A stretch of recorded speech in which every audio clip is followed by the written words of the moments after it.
যদিকে এঙ্গিলত দলে ইনসানুল্লাহ next to impossible বাকি থাকুন না।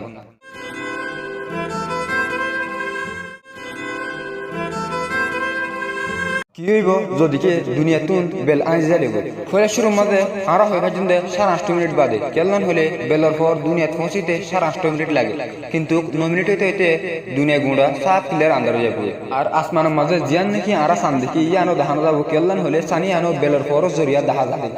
আর গ্র্যাভিটেশনাল পুল জনগণের জরিয়া দুনিয়ায় ফরওয়ার্ড মোশনের মাঝে উড়ে যাবে, সোলার সিস্টেম তো নেলিয়রে আউটার স্পেসের মাঝে পৌঁছে যাবে। আর এক বছরের ভিতরে টেম্পারেচার -70°C পর্যন্ত পৌঁছে যাবে। তার মানে গুঁড়া দরিয়া ফ্রিজ হয়ে যাবে। কিন্তু কেমন হলে বরফের টপ লেয়ার ফ্রিজ হয়ে গেলে নিচের যে নাকি লেয়ার আছে ইনসুলেট হয়ে যাবে।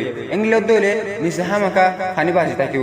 আর নিচে পানি বাঁচি থাকিলে যে নাকি দরিয়ার মুড়ের মধ্যে জানদার আছে ইন হইতে আরো 1,000 বছর জিন্দা থাকি পারিব বেলসারা। কিন্তু জমিনের ওরে গাছ গোছলা সাফ ক্লিয়ার মরে যাবে কেল্লান হলে ফটোসিনথেসিস ছাড়া গাছ গোছলা আমি বাঁচি থাকি না হারিব।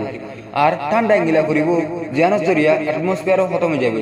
যদিকে এঙ্গিলত দলে ইনসানুল্লাহ নেক্সট টু ইম্পসিবল বাকি থাকুন না।